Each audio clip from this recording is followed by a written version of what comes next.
नमस्कार दोस्तों, जय हो स्टडी के लॉ प्लेटफॉर्म पे आपका स्वागत है। यूपी पीसीएसजे प्रारंभिक परीक्षा के लिए हम लोग माइनर एक्ट का द्वितीय श्रेणी में आ गए हैं। ठीक है, आज हम दूसरे माइनर एक्ट पर विस्तृत रूप से अध्ययन करेंगे और उसके एमसीक्यू को देखते हुए इसका अंत करेंगे। तो आज का जो हमारा माइनर एक्ट है वह है स्त्री अशिष्ट रूपण प्रतिषेध अधिनियम 1986। ठीक है, संख्या क्या है 60वां, और यह कब आया सन 1986। अब इसमें जो महत्वपूर्ण डेट आपको ध्यान देनी है वो क्या है कि यह बनकर तैयार हुआ 23 दिसंबर 1986 को। ठीक है, ये डेट जरूर याद रखिएगा। और इसको प्रवृत्त मतलब ये लागू कब हुआ, ये अधिनियम किस तारीख को लागू होता है, वह डेट है आपकी 2 अक्टूबर। ठीक है, वह डेट है आपकी 2 अक्टूबर। आइए इस पर थोड़े चीज़ों को देख लेते हैं, फिर आगे इसके प्रश्न उत्तर देखते हैं, चीज़ें कंफर्म हो जाएंगी। जो इसका पहला है कि इस अधिनियम का संक्षिप्त नाम क्या है, स्त्री अशिष्ट रूपण प्रतिषेध अधिनियम 1986। इसका उल्लेख कहाँ पर है, धारा 1 में। इस अधिनियम का विस्तार कहाँ है, संपूर्ण पर है। पहले इसके पहले कहाँ था, यह जम्मू कश्मीर राज्य को छोड़कर था, लेकिन इसमें भी वही बात है, 31/10/19 से यह अधिनियम संपूर्ण भारत पर लागू हो गया। ठीक है, और यह अधिनियम 2 अक्टूबर 1987 को प्रवृत्त हुआ और बना कब था, 23 दिसंबर 1986। तो ये दोनों डेट महत्वपूर्ण है। इस अधिनियम का बनने का मतलब ही यही है कि जो विज्ञापन आपको दिखाए जाते हैं, प्रकाशन होता है, कोई पत्र निकलता है, रंगचित्र मंच होता है, उसमें स्त्री का जो विज्ञापन हो वो अशिष्ट न हो, भद्दा न हो। ठीक है, जो लोक लज्जा से भय से दूर न हो, उस तरीके का जो विज्ञापन, जो अशिष्ट विज्ञापन होता है, उसी पर रोक लगाने के लिए इस अधिनियम को बनाया गया था। ठीक है, अब विज्ञापन के अंतर्गत आते कहाँ हैं, धारा 2। धारा 2 में परिभाषा बताया गया है, क्या क्या परिभाषाएं हैं। तो उसमें विज्ञापन के अंतर्गत क्या क्या आता है, कोई सूचना हो, कोई परिपत्र हो, लेबर हो, रैपर हो। ठीक है, यह किसके अंतर्गत आता है, धारा 2 की। इसमें गलत है, 2 ख दिया हुआ है, लेकिन यह किसमें है, धारा 2 के भाग क में है, विज्ञापन के बारे में बताया गया है। ठीक है, ये चीज़ इसमें गलत प्रिंट हो गई होगी। और स्त्री अशिष्ट रूपण परिभाषा है, ये महत्वपूर्ण परिभाषा है। स्त्री अशिष्ट रूपण की परिभाषा किसमें दी गई है, धारा 2 के ग में। ठीक है, 2 का ख क्या कहता है, विज्ञापन के अंतर्गत, 2 का ग क्या कहता है, स्त्री अशिष्ट रूपण की परिभाषा। 2 का घ क्या कहता है, लेबल के बारे में बताता है। इसमें नहीं है लेकिन मैं बता देता हूँ, लेबल के बारे में बताता है, जिसमें कोई लिखित, चिन्हित, सील द्वारा मुद्रित, कोई रेखांचित, कोई सामग्री से अभिप्रेत है लेबल। आप लोग समझ रहे होंगे लेबल का मतलब। उसके बाद 2 का पांचवा, 2 का अंग, धारा 2 का अंग क्या है, पैकेज के अंतर्गत आता है। और पैकेज में क्या होता है, वही पैकिंग, कोई बॉक्स हो, कार्टून हो, टीन या अन्य पात्र जो भी हो। ठीक है, उसी को क्या कहते हैं, पैकेट। ये आप जान रहे हैं कि पैकेट किसे कहते हैं। अब धारा 3, इसमें भी कुल 10 ही सेक्शन है। ठीक है, तो इसमें जो धारा तीसरी है वह क्या बताती है, स्त्री अशिष्ट रूपण अंतर्विष्ट करने वाले विज्ञापनों पर यह रोक लगाती है। कैसे विज्ञापनों पर, जो अशिष्ट प्रकृति के हों। ठीक है, जैसे कोई व्यक्ति कोई ऐसा विज्ञापन प्रकाशन करता है जो कि अशिष्ट हो, तो इस धारा के अंतर्गत उसको ऐसा करने से रोकने के लिए कहा गया है। ठीक है, अब धारा 4, ये तो विज्ञापन के रोक बता दिया, धारा 3। और धारा 4 क्या है, स्त्री अशिष्ट रूपण अंतर्विष्ट करने वाली पुस्तकों, पुस्तिकाओं आदि के प्रकाशन या डाक द्वारा भेजे जाने का प्रतिषेधित किया जाना धारा 4 बताता है। धारा 3 क्या कहता है कि कोई अशिष्ट विज्ञापन पर ही रोक लगाने के लिए कहता है। और धारा 4 क्या कहता है कि कोई पुस्तक हो, कोई पुस्तिका हो, उसके प्रकाशन में या तो उसे किसी पत्र व्यवहार की तरह भेजा गया हो, उन सब पर भी वह रोक लगाता है। ठीक है, तो धारा 4 ये बताता है। अब निम्नलिखित स्त्री अशिष्ट रूपण अंतर्विष्ट करने वाली कौन कौन पुस्तक, पुस्तिका, कागज, पत्र, स्लाइड, फिल्म, लेख, रेखाचित्र, फोटो, इसमें कुछ अपवाद भी हैं जिनका विज्ञापन निकाला जा सकता है। ठीक है, वो अशिष्ट की श्रेणी में मान आएंगे नहीं, वो उस तरीके के विज्ञापन करना कोई अपराध नहीं होगा। वो कौन कौन से आइए देख लेते हैं। ऐसा प्रकाशन जो लोक कल्याण होने के कारण न्यायोचित हो, वो उसको निकाला जा सकता है। दूसरा क्या है, जो सद्भाव पूर्वक धार्मिक प्रयोजनों के लिए रखी गई, उपयोग में लाई गई हो। ठीक है, ऐसा भी विज्ञापन निकाला जा सकता है। प्राचीन स्मारक, वो भी किया जा सकता है। किसी मंदिर पर, धार्मिक प्रयोजनों के लिए रखे गए किसी रथ पर, किसी फिल्म पर जिसकी बाबत चलचित्र अधिनियम 1952 के भाग में उपबंध लागू है। तो वैसे तो यह हर अशिष्ट चीज पर रोक लगाता है। धारा 4 प्रकाशन, धारा 4 जो है प्रकाशन पे और डाक के द्वारा भेजे जाने पर भी प्रतिषेध लगाता है। धारा 3 किसी विज्ञापन पर रोक लगाता है, लेकिन कुछ अपवाद हैं जो ये सब थे जिसका विज्ञापन किया जा सकता है। ठीक है, अब अगला है क्या, स्त्री के अशिष्ट रूपण के अंतर्विष्ट करने वाले पुस्तकों आदि की तलाशी लेने की शक्तियां। धारा 5 क्या बताती है, तलाशी से संबंधित। ठीक है, कि इसके अंतर्गत आप तलाशी ले सकते हैं, कैसी जगह की, और वो कौन ले सकता है, जो राज्य सरकार द्वारा कोई विधिक अधिकारी होगा, राजपत्रित अधिकारी होगा, तो वह इस प्रकार की कोई संपत्ति अगर कहीं रखी हुई है या उसका कहीं प्रयोग किया जा सकता है, किया जा रहा है, तो वह उसकी तलाश लेने की इजाज़त धारा 5 देती है।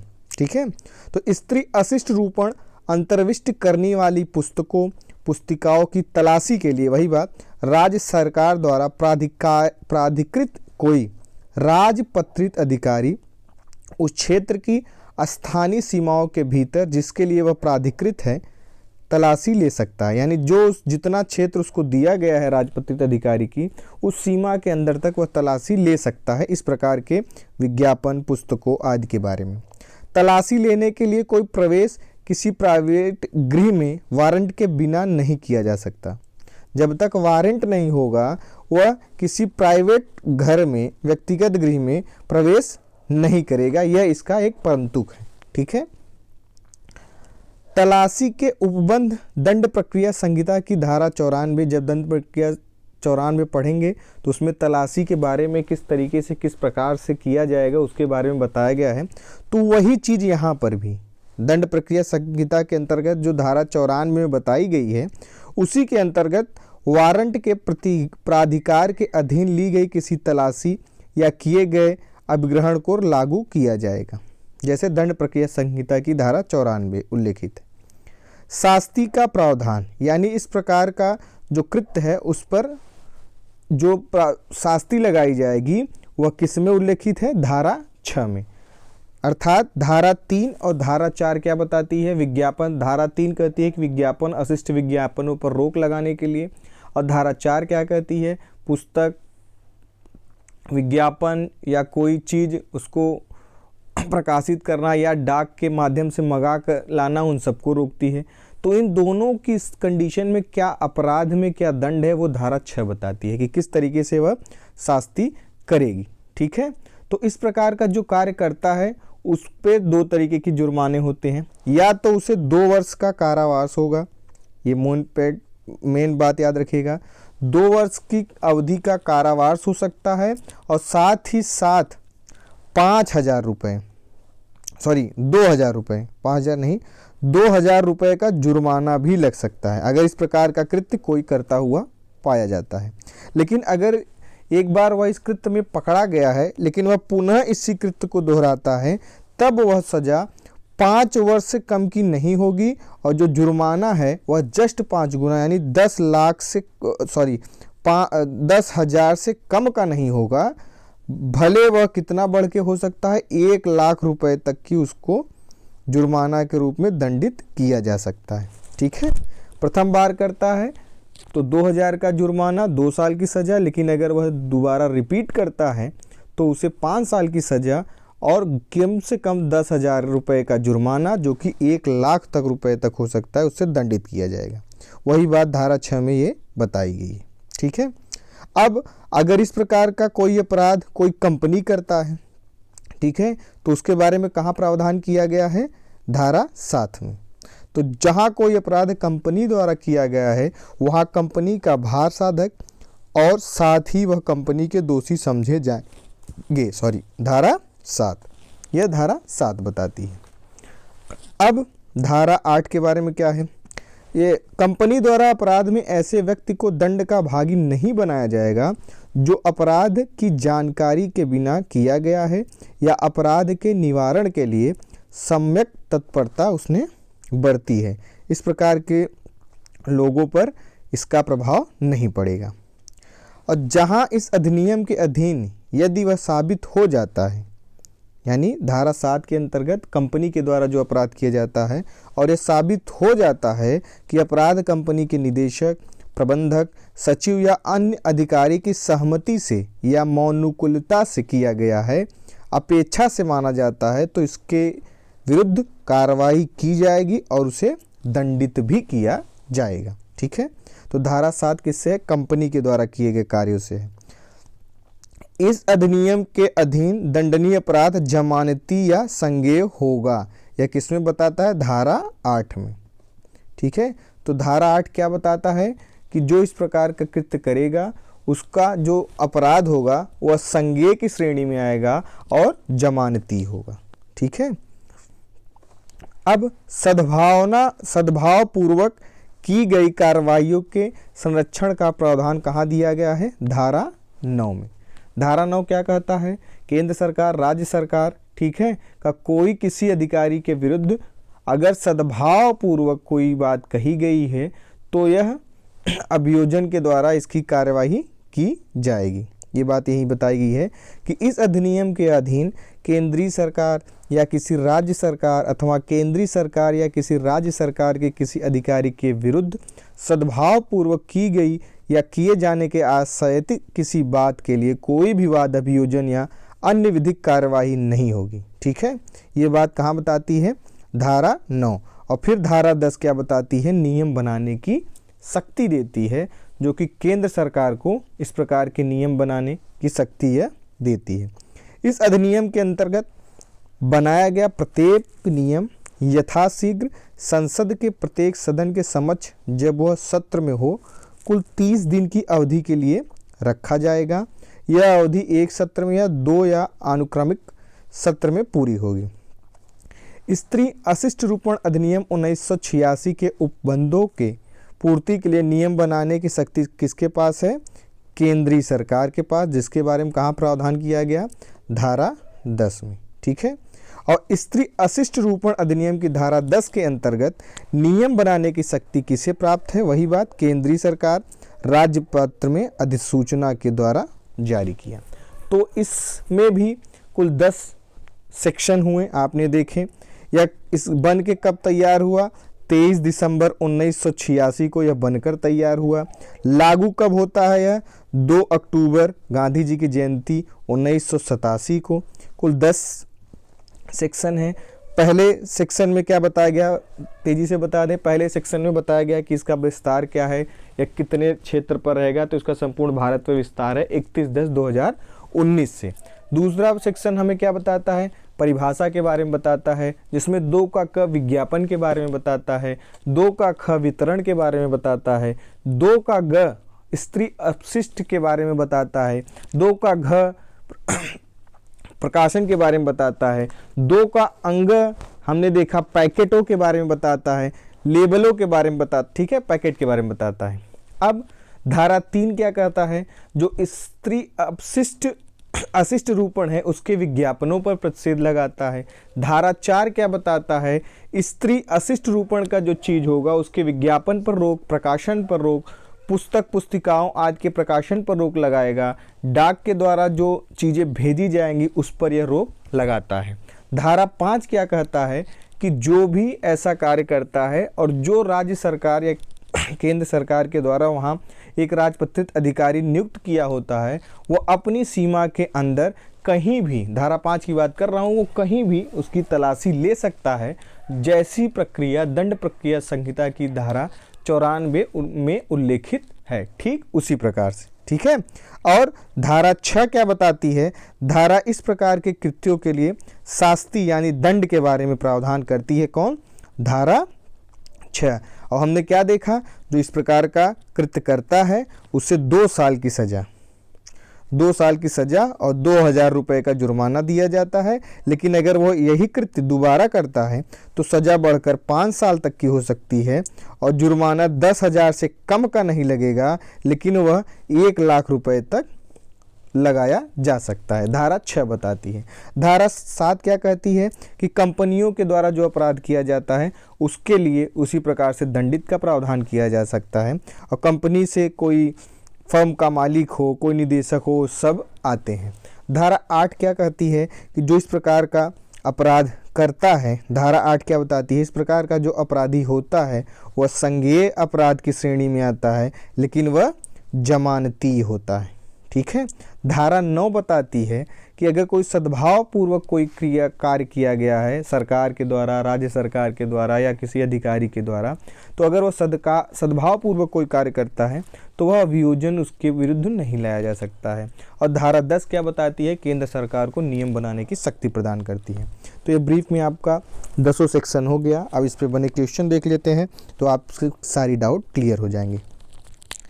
तो हमारा जो पहला क्वेश्चन है वह क्या है? स्त्री अशिष्ट रूपण प्रतिषेध अधिनियम 1986 क्रमांक 60 को राष्ट्रपति की स्वीकृति कब प्राप्त हुई? तो यह कब प्राप्त हुई थी? हमने ये चीज देखा था, यह प्राप्त हुई थी हमें 23 दिसंबर, बात हुई थी, हमने ऊपर ही बताया था। तो प्राप्त तो 23 दिसंबर 1986 को हुई थी और लागू कब हुआ था? 2 अक्टूबर 1987 को प्रवृत्त हुआ था। ठीक है। तो इसका ऑप्शन क्या होगा? डी। स्त्री अशिष्ट रूपण प्रतिषेध अधिनियम 1986 का विस्तार कहाँ तक है? तो ये संपूर्ण भारत पर, जम्मू कश्मीर को छोड़कर संपूर्ण भारत पर, नागालैंड एवं अनुसूचित जनजाति के क्षेत्रों को छोड़कर संपूर्ण भारत पर, जम्मू कश्मीर सहित मेघालय की जनजातीय क्षेत्रों पर। तो इसका सही उत्तर क्या है? अब संपूर्ण भारत पर। इसके पहले क्या था? कब? 31/10/2019 के पहले जम्मू कश्मीर राज्य को छोड़कर था।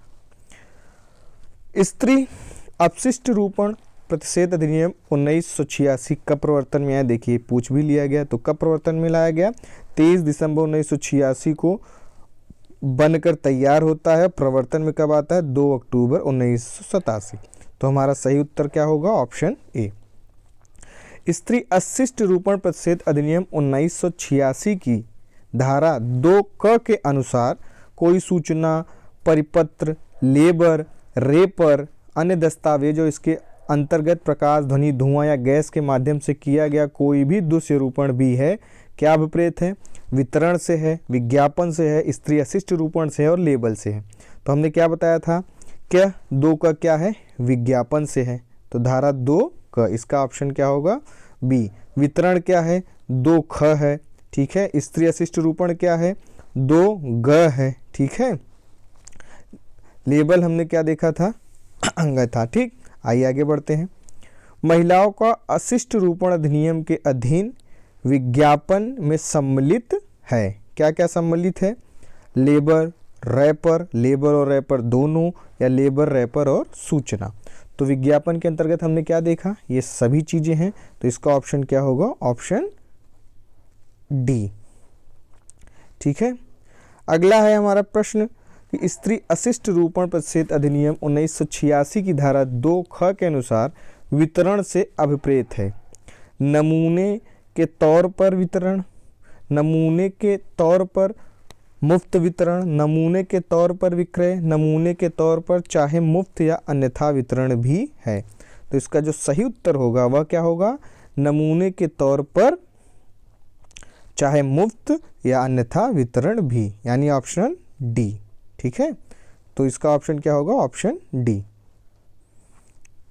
अगला प्रश्न है हमारा, स्त्री अशिष्ट रूपण प्रतिषेध अधिनियम 1986 की धारा 5A के अधीन कोई प्रवेश वारंट के बिना नहीं किया जा सकता।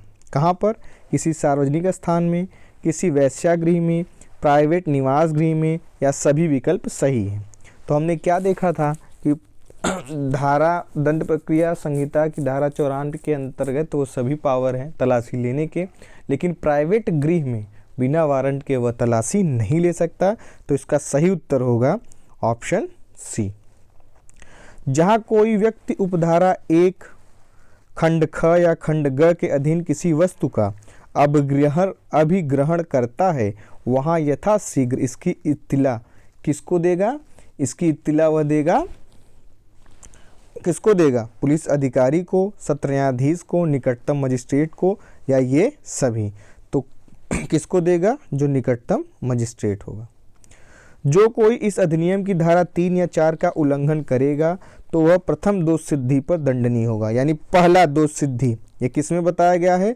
धारा 6 में इसके बारे में उल्लेख किया गया है। तो जो प्रथम बार करता है उसे कौन सा सजा मिलती है? 2 वर्ष का कारावास और 2000 रुपये का जुर्माना। जो कोई इस अधिनियम की धारा 3 या 4 का उल्लंघन करेगा तो वह द्वितीय और पश्चातवर्ती दोष सिद्धि पर दंडनीय होगा। इस पर भी कौन सा है? धारा 6 में ही बताया गया है, ठीक है, शास्ति के बारे में। और इसकी कारावास क्या होगा? जिसकी अवधि 6 माह से कम नहीं होगी किंतु 5 वर्ष की हो सकती है। जुर्माना जो 10,000 रुपये से कम का नहीं होगा किंतु 1 लाख रुपए तक का हो सकेगा, उपयुक्त दोनों। तो हमने इसमें क्या देखा कि इसमें उपयुक्त दोनों होंगे, ठीक है। स्त्री अशिष्ट रूपण अधिनियम 1986 की कौन सी धारा में कंपनी द्वारा अपराध के संबंध में उपबंध किया गया है? तो कंपनी के द्वारा अपराध कहाँ होता है? धारा 8 में। धारा 10 क्या है? नियम बनाने के बारे में बताया है। धारा 8 क्या है? इस अपराध को, धारा 8 क्या बताता है? इस अपराध को संज्ञेय और जमानती के बारे में बताता है। धारा 9 क्या है? अगर कोई सद्भाव पूर्वक कोई कार्य किया गया है तो उस अभियोजन के लिए पर्याप्त नहीं है। स्त्री अशिष्ट रूपण प्रतिषेध अधिनियम 1986 की किस धारा के अनुसार अधिनियम के अधीन अपराध संज्ञेय और जमानती होगा? तो कौन सा धारा है? धारा 8। धारा 7 क्या है? कंपनी के बारे में प्रावधान करता है। धारा 9 क्या है? सद्भाव पूर्वक। धारा 10 क्या है? नियम बनाने की शक्ति। स्त्री अशिष्ट रूपण प्रतिषेध अधिनियम 1986 के अंतर्गत अपराध है असंज्ञेय, अजमानती, न तो जमानती और ना ही संज्ञेय है, और संज्ञेय और जमानती दोनों। तो किस में उल्लेख है इसका? धारा 8 में बताया गया है। क्या बताया गया है? कि यह अपराध संज्ञेय भी है और जमानती भी। स्त्री अशिष्ट रूपण अधिनियम के अंतर्गत दंडनीय अपराध होगा। क्या होगा? वही बात धारा 8 में जो बताया गया है, संज्ञेय होगा और जमानती। स्त्री अशिष्ट रूपण प्रतिषेध अधिनियम 1986 के अधीन किस धारा में सद्भावना से किए गए कार्यों के लिए संरक्षण प्रदान किया गया है? तो धारा 7 में हमने देखा कंपनी से है। धारा 6 क्या है? दंड से का प्रावधान देता है। धारा 10 नियम बनाने कहता है, और धारा 9 क्या कहता है? वह सद्भावना से संबंधित है। स्त्री अशिष्ट रूपण प्रतिषेध अधिनियम 1986 के उपबंधों की पूर्ति के लिए नियम बनाने की शक्ति किसके पास है? राज्य सरकार, राज्य महिला आयोग, राष्ट्रीय महिला आयोग, या केंद्रीय सरकार? तो इसमें हमने क्या देखा? धारा 10 में किसे पावर दी गई है? केवल केंद्रीय सरकार को। स्त्री अशिष्ट रूपण अधिनियम की धारा 10 के अंतर्गत नियम बनाने की शक्ति निम्नलिखित में से किसे प्राप्त है? केंद्रीय सरकार राज्यबद्ध में अधिसूचना द्वारा, केंद्रीय सरकार उच्चतम न्यायालय के मुख्य न्यायाधीश के परामर्श से, राज्य सरकार द्वारा राज्य सरकार राजपत्र के परामर्श से, ठीक है, राज्यपाल के परामर्श से। तो इसका सही ऑप्शन क्या हो गया? जो धारा 10 में बताई गई है, केंद्रीय सरकार राजपत्र में अधिसूचना द्वारा। स्त्री अशिष्ट रूपण प्रतिषेध अधिनियम 1986 की किस धारा में महिलाओं का अशिष्ट रूपण के बारे में परिभाषित किया गया है? तो धारा कौन सी थी? धारा 2 का ग। जानबूझ के ये पेज हमने पीछे आगे रखा जैसे आपको ये न लगे कि आप रट लिए, मतलब अब इसके बाद यही होगा।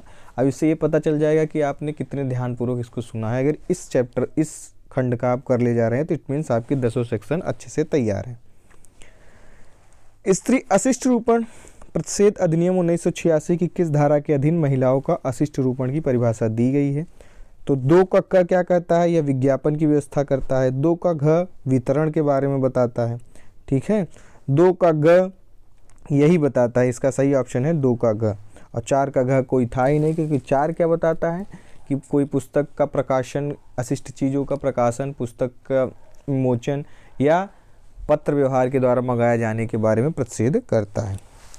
स्त्री अशिष्ट रूपण प्रतिषेध अधिनियम 1986 के अंतर्गत स्त्री अशिष्ट रूपण से किसी स्त्री की आकृति, उसके रूप या शरीर या उसके किसी अंग का किसी ऐसी रीत से ऐसे रूप में चित्रण करना अभिप्रेत है जिसका प्रभाव अशिष्ट हो, जो स्त्रियों के लिए अपमानजनक या निंदनीय हो, लोक नैतिकता या नैतिक आधार के विकृष्ट, भ्रष्ट या क्षति होने की संभावना हो, उपयुक्त सभी। तो इसका सही उत्तर क्या होगा, उपयुक्त सभी।